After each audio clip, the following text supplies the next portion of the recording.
Hey guys, Eric at SideQuest Comics. Today I'm stopping in at a place that I like to get my dollar comics. End of the month, this place always has their $2 overstock at $1. So you can fill up a box for $1 or for $1 each, and take them home. Cool place. This is kind of like my go-to place recently to fill out runs or start runs. So let's go inside. This is their new facility, so this is the first time I've been to their new place. So let's go inside and check it out.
All right, guys, I am leaving the comic store now. It's been almost all day. Yeah, I filled up 2 boxes. I got more than dollar books, but we'll get back home and I'll show you some of the big key ones I got. Was not expecting to get Treasury Edition ones or some of the more than $1 books, so let's put it that way. Let's get back and I'll show you what I got. Well, there you go, guys. I hope you enjoyed that little bit peek into this store, which I don't think I mentioned that in the video, but this is Comics for Less. You can find them on I believe on Facebook and Instagram under that title, or I think they have a webpage for that name too, but they're also known as the comicbuyingcenter.com. You can check them out. If you are local to Northern Illinois, this place is located in Libertyville, Illinois. And if you have collections that you want to either downsize or maybe you came across some, they are taking in collections. And it's kind of cool place. So I mentioned this is my go-to. I've been going there maybe half a year, and they buy collections, and they basically take the big keys, and if they're in good shape, they'll sell them on eBay. So you can find them also on eBay, their sales. They have like weekly sales. But then anything that's not, kind of the big books or the big draws, they end up putting in their stock, their store stock, which I think they boast is at about 75,000 comics. Now, if you go into their buying center, their store, it's open to the public 6 days a week. They can't fit everything in there, so they do a lot of rotation of their comics. And that's kind of the cool thing that I liked about them. I discovered them through, I think, word of mouth from local store and stuff. And I ended up finding them on eBay and found some stuff there. But yeah, it's kind of a cool place. They have these it's a place to go to get books to fill out, your runs, and you never know. Sometimes you may find some key books in their stock they have for sale that is just maybe a lower grade type of thing. They're kind of beat up. I mean, I've gotten some that have been very well loved.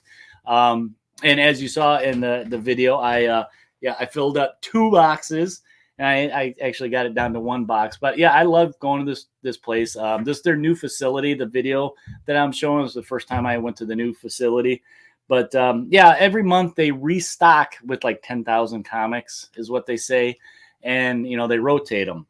Because basically at the end of the month, they take all their $2 stock and they put it for $1. So everything's $1. You can dig through, see what you can find.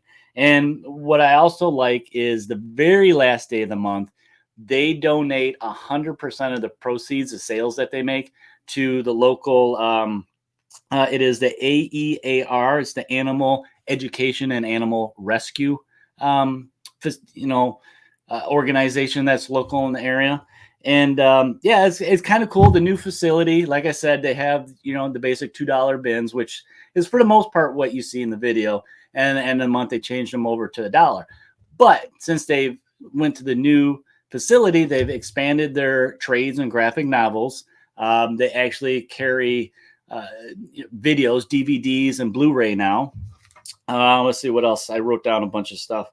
They actually have a big selection of Funko Pops, statues now, trading cards like Magic, Pokemon, some baseball I saw too. Video games, so they have old video game cartridges, which I think you saw in the video, and also a big selection of kids comics now.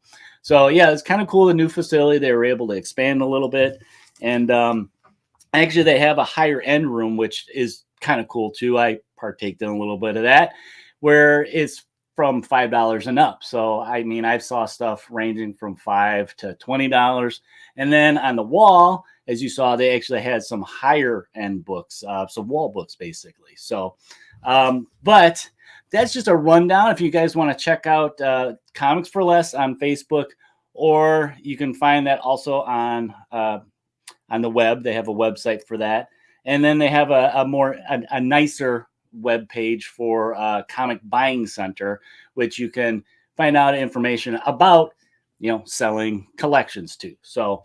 But when I went there, it's been a little while, probably since November, I think was the last time I went.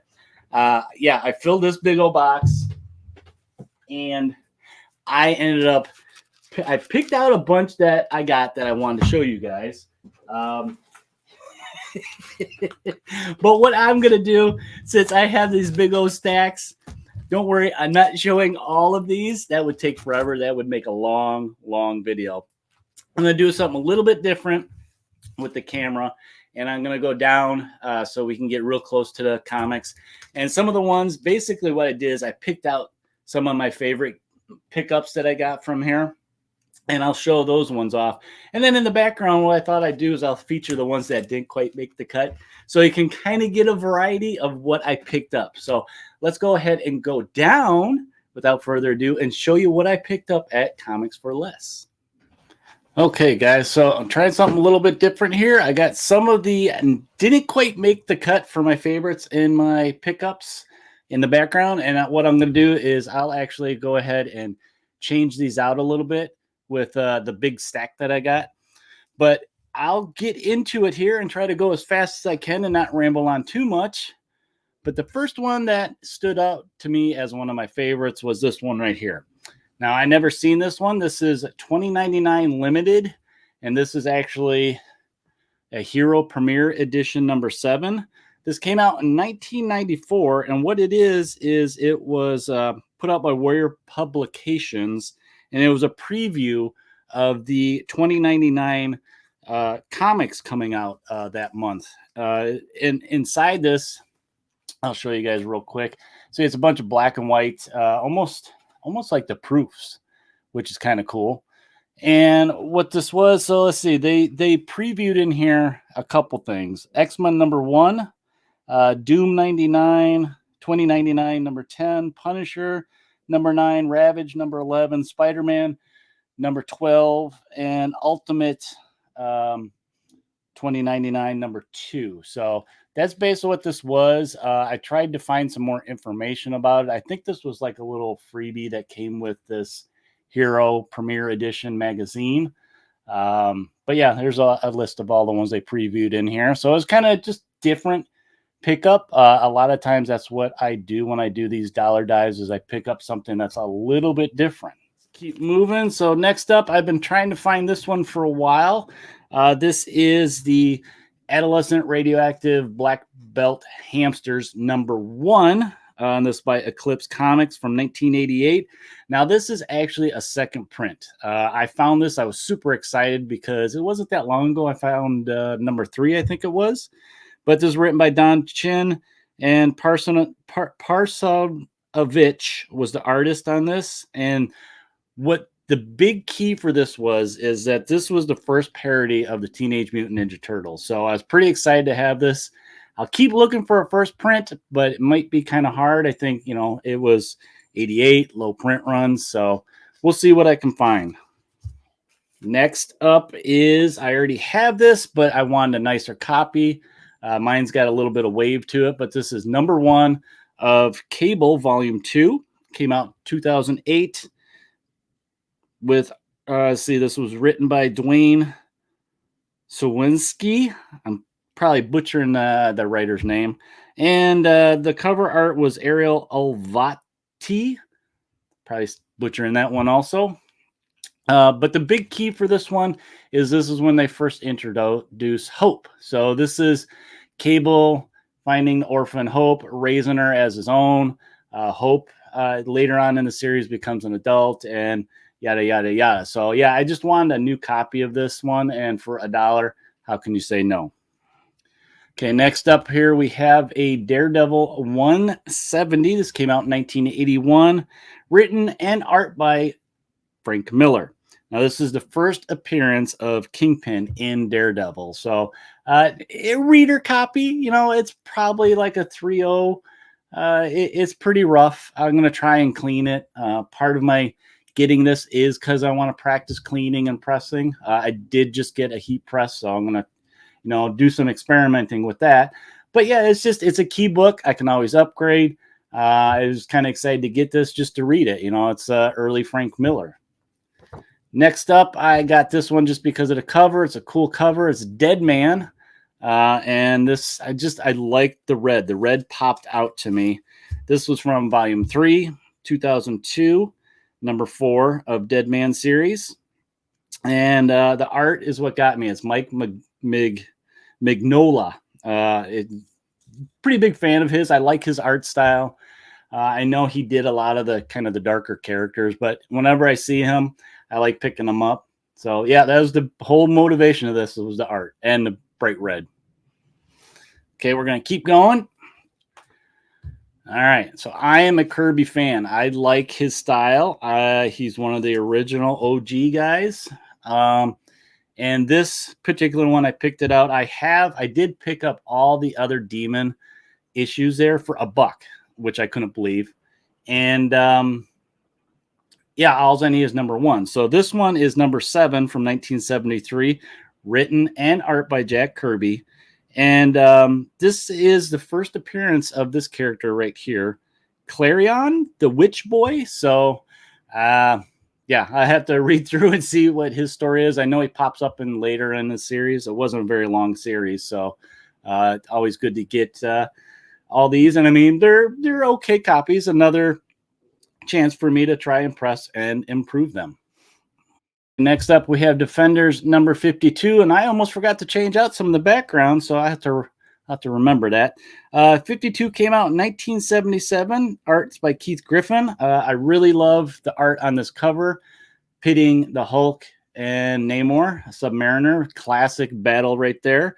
And this was the first appearance of Sergei Krylov. I'll have to read up. I'm not familiar with that character, but yeah, the art jumped out at to me. It's a filler for my Defenders run that I just recently started picking up. And actually, while I was there, couldn't resist this one. I've picked this one up in the past before. #95 Defenders. It's later in the run. And what I like about this one, it's them teaming up with Dracula, of all guys. Got some of the classic characters like Doctor Strange and Damien Hellstorm and Hellcat. And yeah, it's cool. I see this. I can't help but pick it up. And of course, while I'm doing Defenders, we have another one here. This is when they actually changed the title to New Defenders. This is 131. Came out in 1984. And this one has the origin and first appearance of the Walrus.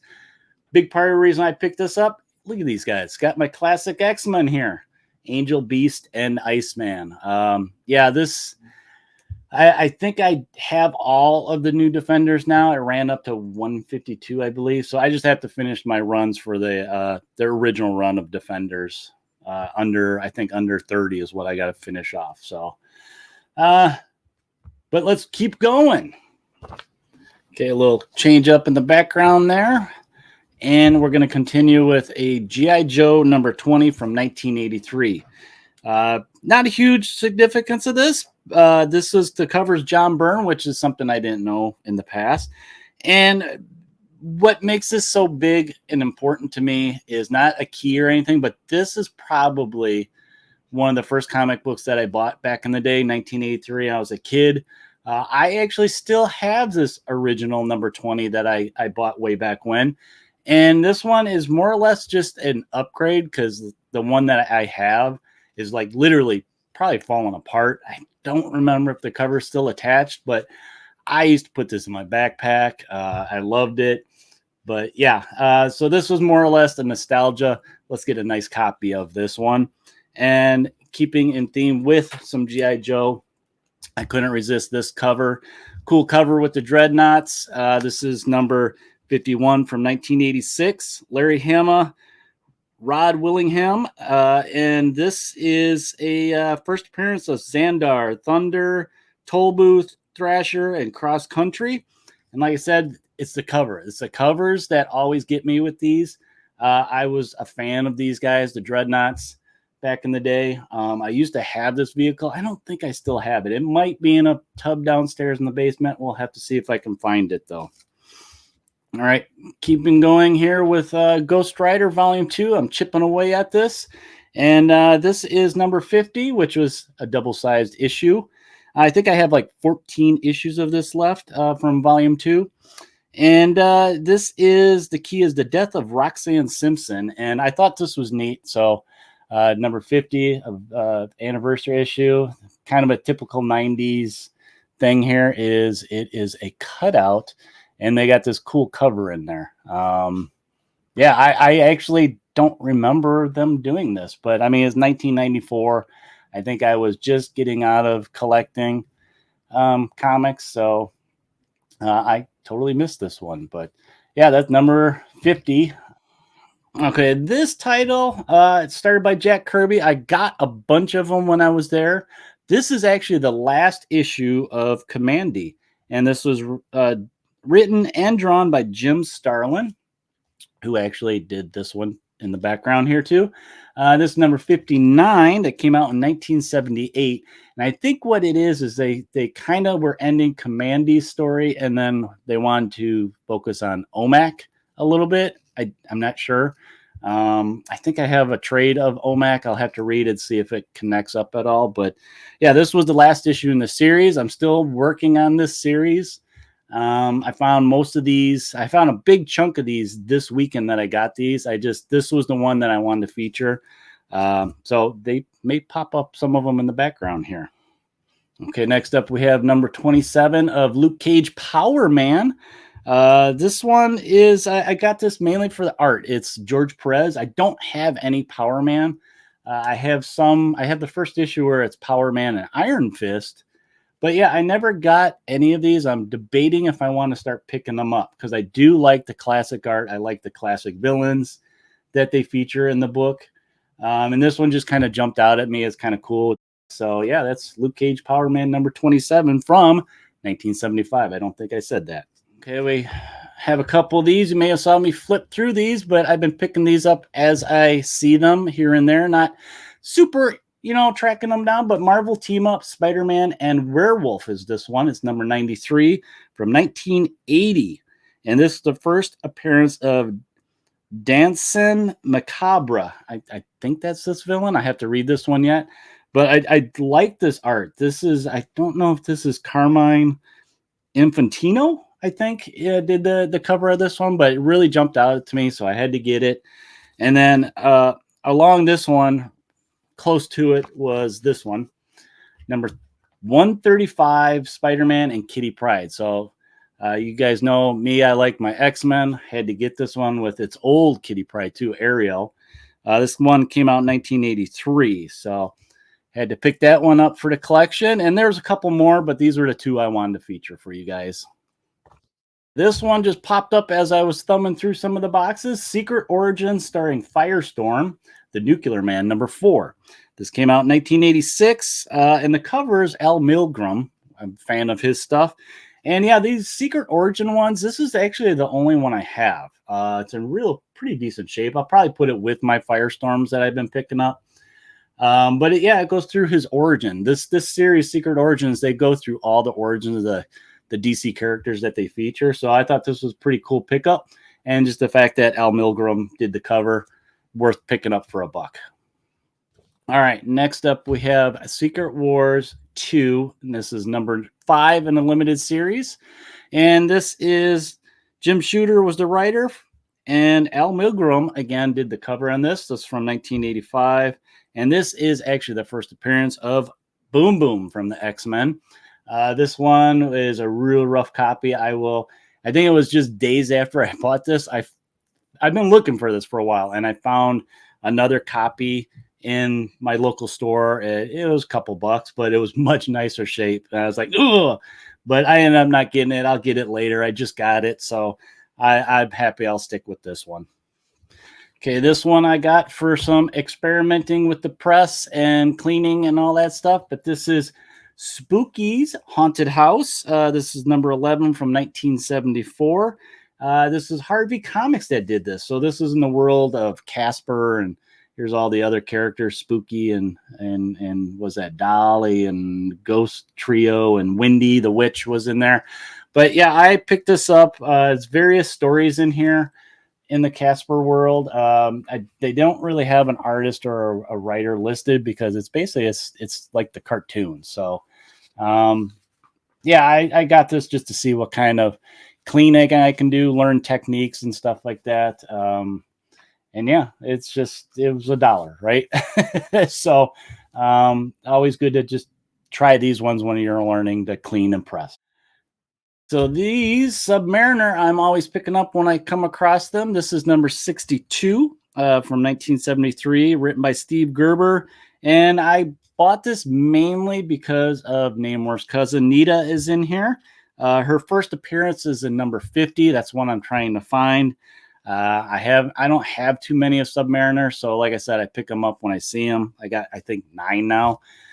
This one I actually rebagged. It didn't have a bag when I pulled it out of the box, and actually, if I could show you it has a huge rip in the backside where it's just in the corner. It's barely holding on, so I had to put it in a bag. Kind of wanted to preserve it the best I can. It presents well though, so that's kind of why I got it for $1.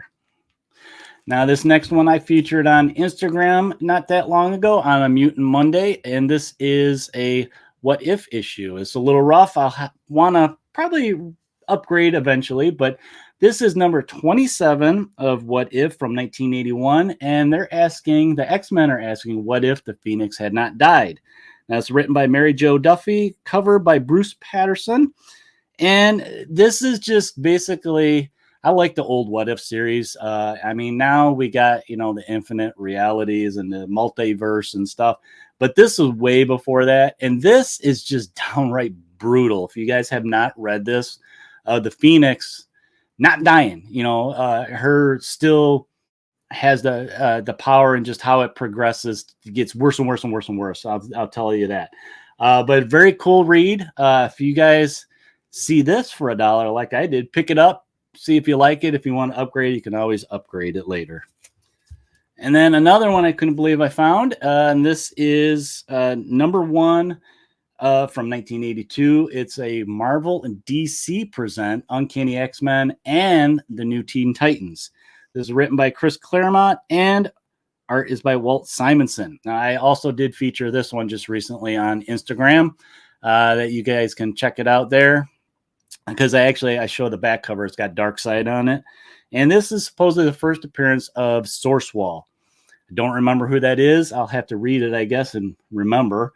So yeah, this was a cool book at that time in 1982, where we got a little DC Marvel crossover action of two probably the most popular teams at that time. So check this one out if you see it. Okay, I just started picking up this one, Weird Mystery. This one is number 14 from 1974. And I mean, look at that art. That is cool art. This is cool art by Luis Dominguez. And this series, I think one of the things that made me start picking this up is I saw some other YouTube content creators feature this, back in October and Halloween time. There's a lot of Bernie Wrightson in this series. He did either the covers or he did the interior art. And there's only 24 issues of this series, so an easy run to go collect with these cool, at that time in the 70s, they weren't afraid to show the creepiness. So yeah, number 14, Weird Mystery. Does have a little bit of a rip right there, but that's okay. I think it presents pretty good. I got to rebag it yet, so it'll probably look better.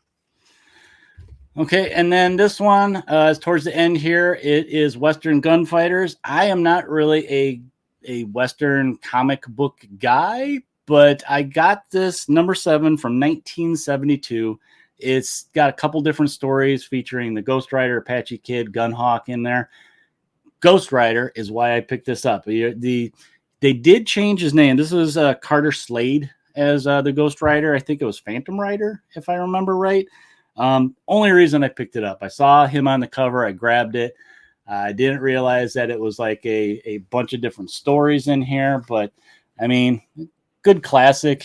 I like I said, I don't have very many Westerns, so if I'm going to get a Western, I'm going to get a Ghost Rider one. And then I can just check out the other ones to see what the Western comic scene was all about back then. So, well, all right, let's go up and close out. And I have a couple other ones that I want to show off to you real quick, but I want to show you my smiling face. Okay, guys, before I get out of here, I want to show you a couple more things that I got from the nicer room that had the $5 and up books. Now, I actually ended up getting a lot of some run fillers, I guess you'd call. Most of these were, like I said, $5. I mean, I found a bunch of Frankenstein, Draculas that I needed for runs, and I got some Conans and stuff like that too.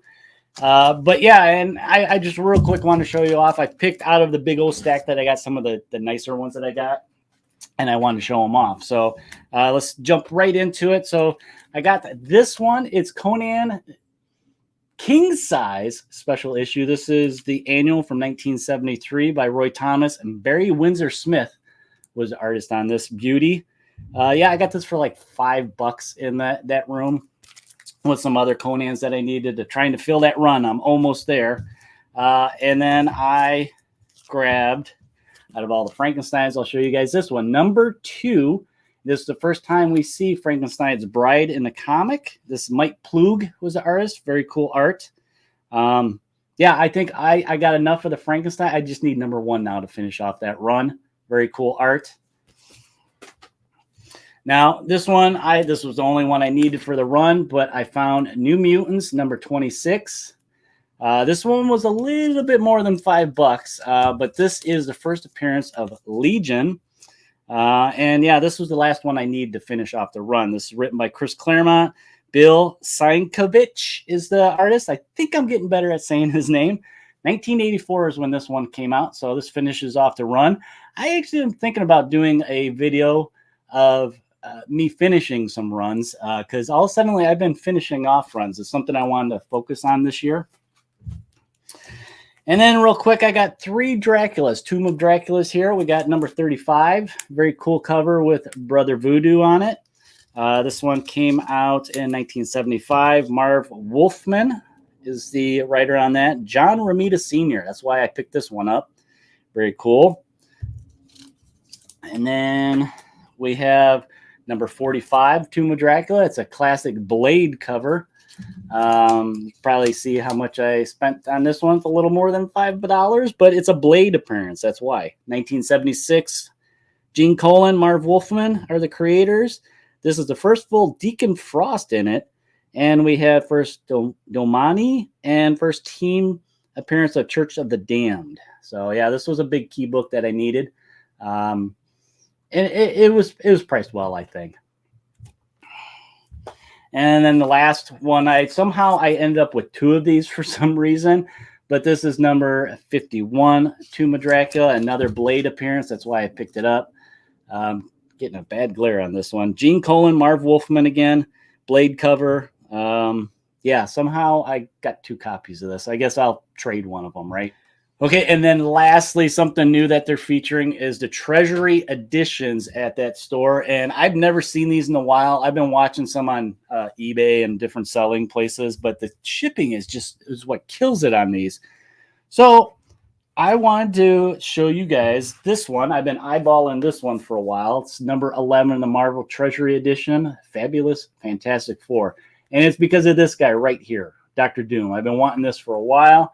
Got cool artwork on here with Doom on the cover. And yeah, it's got, let's see, 1, 2, 3, 4, 5, 4 stories in here. There's a little gallery. I mean, look how big this thing is. This would be cool as a kid. I was too young for this when these were out. Full color. I think these were basically reprints of some of the stories. They just made them large scale for kids. But yeah, kind of cool. I don't know if this, like I said, just a reprint. Kind of looks like it because this might be an early Namor appearance right there. So yeah, very cool. Like I said, and usually too, the prices on these are pretty high. It looks like some classic Jack Kirby right there. So yeah, I mean, this was $10, and it looks like it's a pretty good book copy. And they got. Okay, so yeah, this is a reprint of like some of the different issues. Number 4, 23, 51, and 94, it looks like, is what they reprinted here. So very cool to have. I can read some of those old stories in large format. And then I also picked up this one, and there's a couple Conan ones I want to get for here. Number 15. The first one came out in 76. This one was 77. I think they went up to 81 with these Treasury editions. Cool art on the back of Conan. And flipping through, again, it's a bunch of different stories. I believe it's reprints. There's like that one's Barry Smith before he went with the Windsor Smith. And I think there's a really cool, that's a cool picture of Conan right there. And there's one more I wanted to show you guys. And then they got some pictures of Red Sonja in there. That's kind of cool poster. I wonder how many of those got cut out and put on a wall.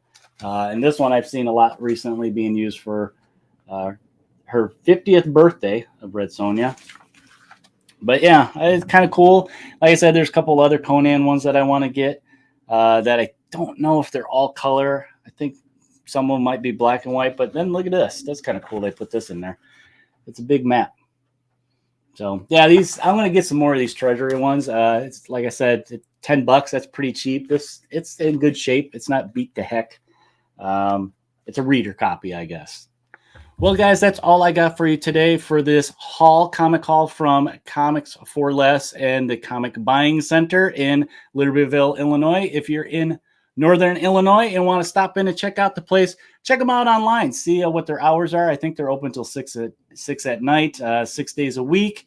You can find them on eBay to see if you want to maybe pick up a higher end comic book. But if you're local and want to stop in, end of the month, you might be able to get some cool books for $1, or even just any old time to stop in some of the higher end stuff and maybe get some of these nicer books or video games, movies, Funko Pops, all this new stuff that they're selling at the store. But let me know down below, guys, what you think of the comic haul that I got here. And don't forget to hit that like button, subscribe, and comment. I read all the comments that you guys post. And while you're at it, head over to Instagram and give me a follow there for some just various posts that I do over there weekly. And that's all I got. I hope this wasn't too bad. I tried to speed it up and give you guys a little bit different view to focus on the comics a little bit more. But, well, until next time, guys, while you're digging through the dollar bins to get some cool books for $1, or if you're looking for those higher end stuff, the run fillers, or these cool Treasury editions, or maybe even some other stuff at your local store, happy quested, and we'll talk to you next time, guys.